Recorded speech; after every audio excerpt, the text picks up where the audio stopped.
जय भीम, नमो बुद्धाय. स्वागत आहे भिक्खू ज्ञानज्योती यूट्यूब चॅनलमध्ये. जर तुम्ही सुद्धा आपल्या चॅनलवर नवीन आला असाल तर चॅनलला सबस्क्राईब करा, व्हिडिओला लाईक करा आणि व्हिडिओ शेअर करायला विसरू नका. संपूर्ण व्हिडिओ पाहून आपले पुण्य संचित करा.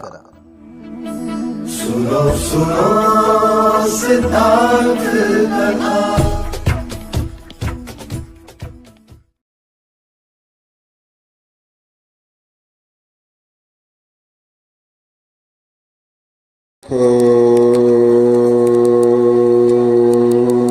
बुद्धान उपातो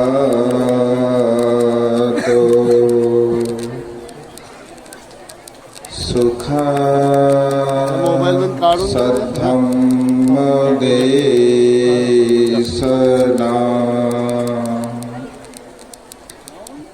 सुखा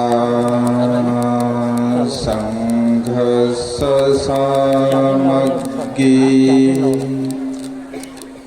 समगानं तपो सुखो. विश्ववंदनीय विश्वशांतिदूत प्रज्ञा शील समाधीच्या उद्गाता महान करुणावान करुणेचा सागर तथागत सम्यक संबुद्ध तथागतांचा पावन पवित्र सद्धम्म, त्या सद्धम्माचा सातत्याने प्रचार आणि प्रसार करणारा सदा पूजनीय भिक्खू संघ,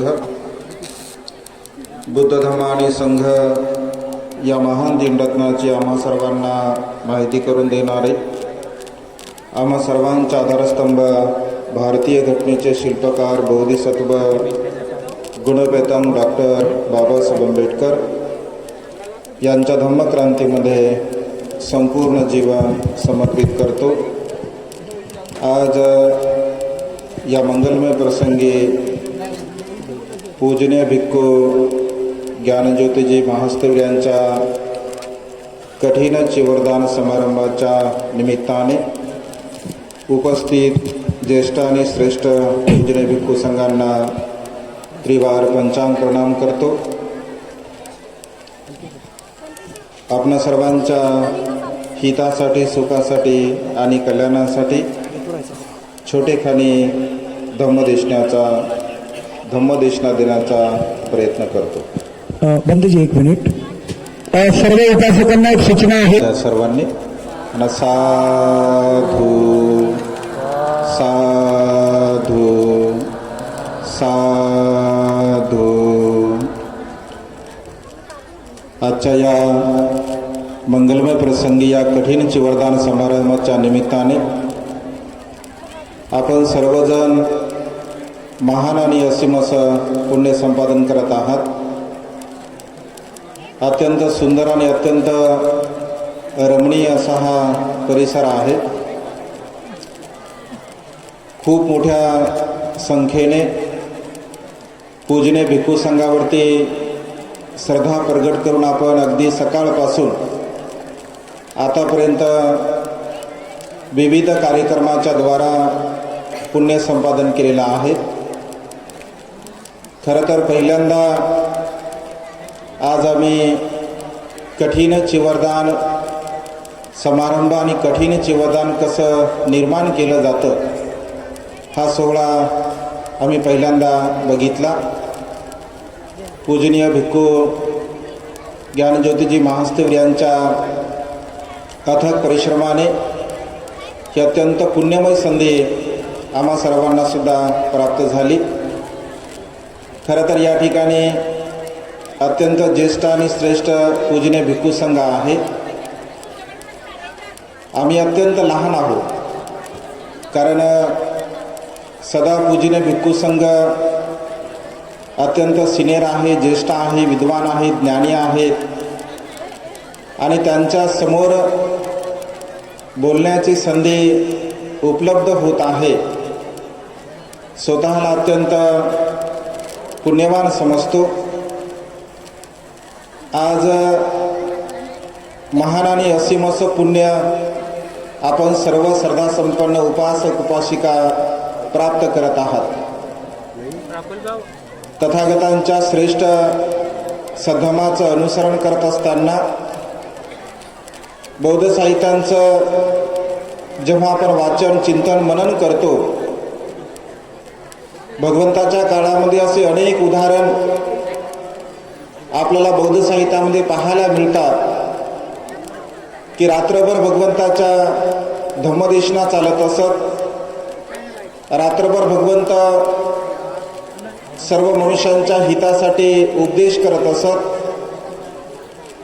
आज इथे आल्यानंतर 26 वर्षापूर्वीची परिस्थिती, 26 वर्षापूर्वीचं वातावरण, 3 रत्नांच्या प्रती असीम अशी उपासक उपासिकांची श्रद्धा, प्रत्यक्ष रूपाने सम्यक संबुद्ध तथागतांचा श्रावक संघ जेव्हा या सृष्टीमध्ये 26 वर्षापूर्वी असेल तेव्हा किती अत्यंत सुंदर असं हे वातावरण त्या काळामध्ये असेल. आजचं हे वातावरण बघून या वातावरणावरून आपण अशी कल्पना करू शकतो की त्या काळामध्ये किती सुंदर असं वातावरण असेल धम्माचं. अगदी तशाच प्रकारच्या या धार्मिक वातावरणाची अनुभूती या मंगलमय प्रसंगी मनाला तशा प्रकारची अनुभूती होत आहे. या मंगलमय पुण्यमय वातावरणामध्ये आपण अत्यंत महान आणि असीम पुण्यवान आहात. पूजनीय भिक्खू संघाच्या द्वारा आपली अत्यंत श्रद्धा आहे आणि या श्रद्धेच्या द्वारा महान आणि असीम असं पुण्यकर्म करण्याची एक संधी आपल्या जीवनामध्ये आपल्याला आज घडीला प्राप्त होत आहे. बांधवांनो, बाबासाहेबांच्या महान आणि असीम पुण्याईमुळे तथागतांचा पावन आणि पवित्र सद्धम्म आपल्याला प्राप्त झालेला आहे. या सद्धम्माचं अनुसरण करणे, या सद्धम्माला जाणणे, समजून घेणे आणि खऱ्या अर्थाने धार्मिक जीवन जगणे आपल्या सर्वांचं अत्यंत महान आणि असीम असं हे पुण्य आहे. या ठिकाणी आम्ही जेव्हा संपूर्ण परिसराची पाहणी केली तर या संपूर्ण परिसरामध्ये अनेक प्रकारचं कार्य फार मोठ्या जोमाने सुरू आहे. भगवंताच्या काळामध्ये अनेक महान उपासक उपासिका होऊन गेले. अनाथपिंडक असेल, माता विशाखा असेल, राजा प्रसेनजित असेल, राजा बिंबिसार असेल, या सर्व राजाने धार्मिक उपासकाने भिक्खू संघाला वाढवण्यासाठी, धम्माचा प्रचार आणि प्रसार करण्यासाठी अत्यंत महान आणि असीम असं कार्य केलेलं आहे. तो धम्माचा वारसा बाबासाहेबांच्या महान आणि असीम पुण्याईमुळे आपल्याला प्राप्त झालेला आहे. तो वारसा अधिक वृद्धिंगत करण्यासाठी, अधिक वाढवण्यासाठी आपण सातत्याने प्रयत्न केले पाहिजे. श्रद्धायुक्त चित्ताने जेव्हा जेव्हा आपण अशा प्रकारच्या पुण्यमय कार्यासाठी दानपुण्य करतो, कुशल कर्म करतो, ते दानपुण्य, ते कुशल कर्म आपल्या वर्तमानकालीन जीवनाला सुखाच्या मार्गाकडे, निब्बाणाच्या मार्गाकडे घेऊन जाण्यासाठी सहाय्यक ठरत असते.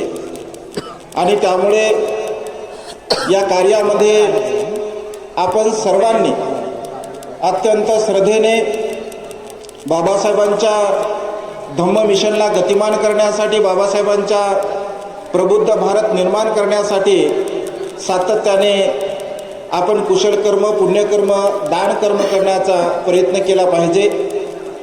कारण कोणतंही कार्य, छोटं कार्य असो अथवा विशाल कार्य असो, कोणतंही कार्य करण्यासाठी श्रद्धासंपन्न उपासक उपासिकांच्या दानाची नित्यंत आवश्यकता असते.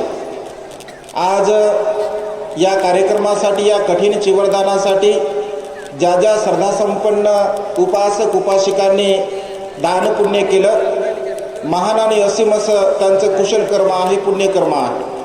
या प्रसंगी एक छोटासा संदर्भ, एक छोटंसं उदाहरण भगवंताच्या काळातील मी आपणास देण्याचा प्रयत्न करतो. या मंगलमय प्रसंगी श्रावस्तीमध्ये भगवंत वास्तव्य करत असताना अशाच प्रकारे भगवंताच्या काळामध्ये रात्रंदिवस धम्मदेशना श्रद्धासंपन्न उपासक उपासिका श्रवण करत असत. धम्मदेशना श्रवण करण्यासाठी आपल्या मनाची मानसिकता, आपल्या मनाची प्रसन्नता, आपलं कुशल कर्म, आपले पुण्यकर्म अत्यंत महत्त्वपूर्ण आहे. भगवंताच्या काळामध्ये एक परिवार असतो आणि अत्यंत 3 रत्नांच्या प्रति त्यांची दृढ अशी श्रद्धा असते.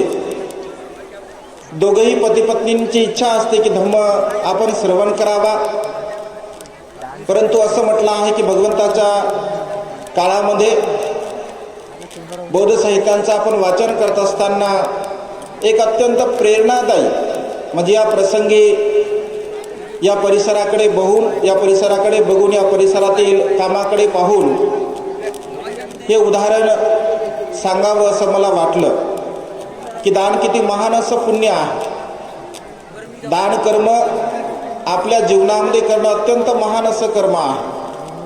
आणि जेव्हा जेव्हा आपल्या चित्तामध्ये प्रसन्न भाव उत्पन्न होत असतो, तो प्रसन्न भाव उत्पन्न झाल्यानंतर केलेलं कुशल कर्म हे पुण्यकर्म अनेक पटीने आपल्या जीवनामध्ये पुण्य संपादन करण्यासाठी सहाय्यक ठरत असते.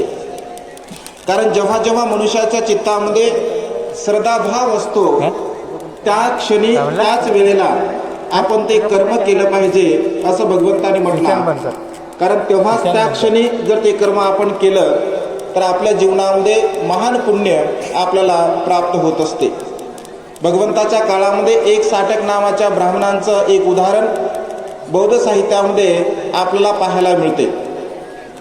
धम्मदेशना श्रवण करण्यासाठी एक साटक नावाचा ब्राह्मण जेव्हा भगवंताच्या समोर बसतो, भगवंत देशना देत असताना दानाबद्दल देशना देतात.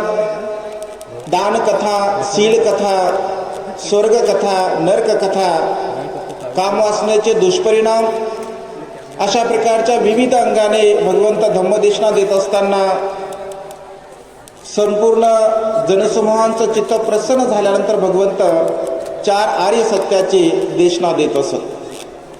दानावरती जेव्हा भगवंत उपदेश करत होते, एक साटक नावाच्या ब्राह्मणांच्या मनामध्ये अशी भावना उत्पन्न होते की या प्रसंगी भगवंताला आपण दान दिलं पाहिजे. कारण माझं मन प्रसन्न आहे. या प्रसन्न चित्ताने मी भगवंताला जर दान दिलं तर माझ्या जीवनामध्ये महान आणि असीम असं पुण्य होईल. तो विचार करतो की माझ्याकडे तर देण्यासाठी काहीच नाही आहे, मी काय देऊ भगवंताला. असं म्हटलं आहे, साहित्यामध्ये असा उल्लेख आहे, त्याच्याकडे एक साटक असते, एक चादरी असते आणि म्हणून त्याला एक साटक ब्राह्मण असं म्हटलं आहे. केवळ एकच चादरी त्याच्यासोबत असते, एकच चादरी त्याच्याकडे असते. आणि जेव्हा तो विचार करतो की माझ्याकडे तर देण्यासाठी काही नाही, पुन्हा मनामध्ये श्रद्धा उत्पन्न होते, ही चादरी मी भगवंताला दान करू का. एक चित्त असं म्हणते ही दान भगवंताला चादरी केली पाहिजे, दुसरं चित्त म्हणते की नाही केली पाहिजे. कारण आपल्याकडे एकच आहे आणि एकच असल्या कारणाने आपण ती इतरांना देऊ शकत नाही. म्हणजे इतरांना जर आपण दिली, भगवंताला जर आपण दिली तर आपल्याला वापरण्यासाठी राहणार नाही. पहिला प्रहर त्याचा निघून जातो, दुसऱ्या प्रहरी सुद्धा त्याला तसंच वाटतं आपण भगवंताला ही चादरी दान दिली पाहिजे. द्यावी किंवा नाही द्यावी या द्वंद्वामध्ये दुसराही प्रहर निघून जातो. तिसऱ्याही प्रहरी त्याच्या मनामध्ये तोच भाव उत्पन्न होतो, द्यावी किंवा नाही द्यावी. चौथ्या प्रहरी तिसरा प्रहर निघून जातो, चौथ्या प्रहरी पुन्हा त्याच्या मनामध्ये विचार उत्पन्न होतो, द्यावं किंवा नाही द्यावं. पण चौथ्या प्रहरी मात्र त्याच्या मनामध्ये दृढ अशी इच्छा उत्पन्न होते की भगवंताला आपण हे दिलं पाहिजे. आणि क्षणामध्ये ती चादरी भगवंताला तो देत असतो. चादरी भगवंताला दिल्यानंतर त्याच्या मुखातून सहज उद्गार निघतो, मी जिंकलो, मी जिंकलो, मी जिंकलो. असा उद्गार निघल्याबरोबर राजा तिथेच बसलेला असतो. राजा म्हणतो की अरे तू काय जिंकला, इथे काय युद्ध चालू आहे का?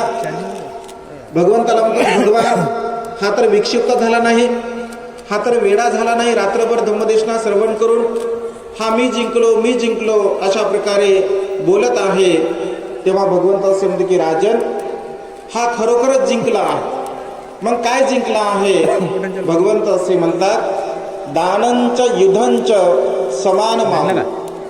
ज्याप्रमाणे युद्ध करण्यासाठी मनुष्याला सर्व प्रकारची तयारी करावी लागते, सर्वस्वाचा त्याग करावा लागतो, अगदी तशाच प्रकारे दान पुण्य करण्यासाठी सुद्धा सर्वस्वाचा त्याग करावा लागतो.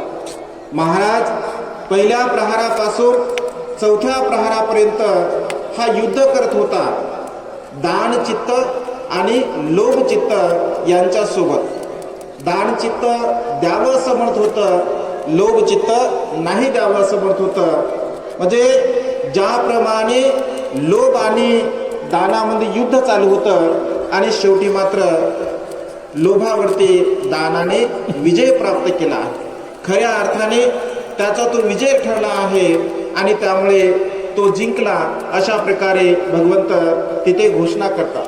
राजा अत्यंत प्रसन्न होतो असं म्हटलं आहे.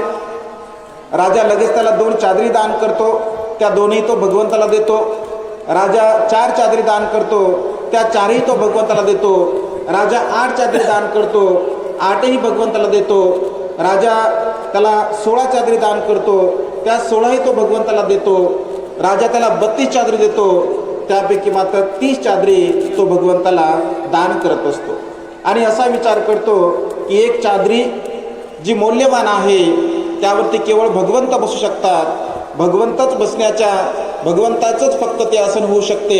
आणि आपल्या घरी जेव्हा जेव्हा भिक्षू येतील, भगवंत येतील, त्यांच्यासाठी ते आसन व्हावं असं त्याला वाटतं. आणि दुसऱ्या दिवशी भगवंताच्या कुटीमध्ये भगवंताच्या आसनावरती ती दुसरी चादरी तो अंथरत असतो. दुसऱ्या दिवशी राजा जेव्हा भगवंताचं दर्शन घेण्यासाठी जातो असं म्हटलं आहे, जेव्हा तो बघतो ही तर मी काल चादरी एक साधक ब्राह्मणाला दिली होती, इथे याने ही पूजा केली आहे. तर ही पूजा कोणी केली आहे? त्यांना समजते की एक साधक ब्राह्मणाने ही पूजा केली. तेव्हा तो म्हणतो की अरे जिथे जिथे माझी श्रद्धा प्रगट होते तिथे तिथे या एक साधक ब्राह्मणाची सुद्धा श्रद्धा उत्पन्न होते, श्रद्धा प्रगट होते. असं म्हटलं आहे की वेगवेगळ्या प्रकारचे राजा त्याला म्हणजे बक्षीस म्हणून देत असतो. घोडे देतो, गावं देतो, हाती देतो, नोकर चाकर देतो, धन देतो. आणि अशा प्रकारे त्याला धनाचा लाभ झाल्यानंतर भिक्षूंमध्ये चर्चा चालते की अरे बघा भगवंत किती अनुकंपा करतात. एक साधक ब्राह्मणाने भगवंताला दान दिलं आणि क्षणामध्ये एक साधक ब्राह्मणाला एवढा मोठा लाभ झाला. अशा प्रकारे भिक्षूंमध्ये चर्चा चालते. तेव्हा भगवंत तिथे येतात आणि म्हणतात की काय विचार करत आहात, काय चर्चा करत आहात? मी आल्यामुळे आपल्या चर्चेमध्ये विघ्न तर पडला नाही. तर भिक्षू सांगतात की भगवंताला अशा अशा प्रकारे आम्ही चर्चा करत होतो. तेव्हा भगवंत असे म्हणतात की भिक्षूंनो, त्याला जो लाभ झाला त्याचा फार कमी लाभ झालेला आहे. जर समजून घ्या, याने हेच दान पुण्य जर तिसऱ्या प्रहारामध्ये केलं असतं तर यापेक्षा दुप्पट त्याला लाभ झाला असता. हेच दान पुण्य जर त्याने दुसऱ्या प्रहारामध्ये केलं असतं तर याच्यापेक्षा 3 पट याला लाभ झाला असता. हेच दान पुण्य जर पहिल्या प्रहारामध्ये याने केलं असतं तर याला 4 पटीने लाभ झाला असता.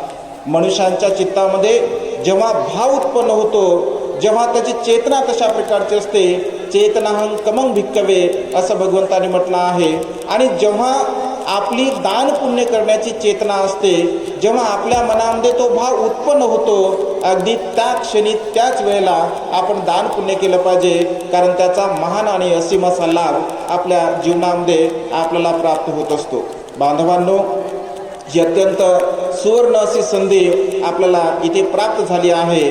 अत्यंत महान असं हे कार्य पूजनीय भंतेच्या मार्गदर्शनाखाली चाललेलं आहे आणि त्यामुळे या सुवर्ण संधीचा आपण सदुपयोग घ्यावा, लाभ घ्यावा, दान पुण्य करावं, शील पालन करावं, प्रज्ञेचा अभ्यास करावा आणि या मानवी जीवनाला दुःखमुक्तीच्या मार्गाकडे घेऊन जाण्याचा आपण प्रयत्न करावा। आजच्या या मंगलमय प्रसंगी अधिक न बोलता या ठिकाणी ही छोटीशी धम्मदेशना संपन्न करतो। पूजनीय भिक्खू संघाने मला धम्मदेशना देण्याची संधी उपलब्ध करून दिली। भिक्खू संघाला मी तिरवार याचना करतो, कृतज्ञ भाव व्यक्त करतो व आपणा सर्वांच्या प्रती मंगलमैत्रीची भावना व्यक्त करून आपणा सर्वांना आयुष्य वर्ण सुख आणि बल प्राप्त हो। आपणा सर्वांच्या इच्छित आणि पार्चित मनोकामना ढगातून मुक्त झालेला शीतल चंद्रमाप्रमाणे पूर्णत्वात जावो, अशा प्रकारची मंगलमय आणि उदात्त कामना या ठिकाणी व्यक्त करून ही देशना संपन्न करतो। सर्वांचं मंगल हो, सर्वांचं कल्याण हो, सर्वांना दीर्घायुष्य लाभो। असेच नवनवीन व्हिडिओसह भेटू पुढील व्हिडिओमध्ये। तोपर्यंत जय भीम, नमो बुद्धाय। सुनो सुनो सिद्धार्थ कथा, सत्य कथा।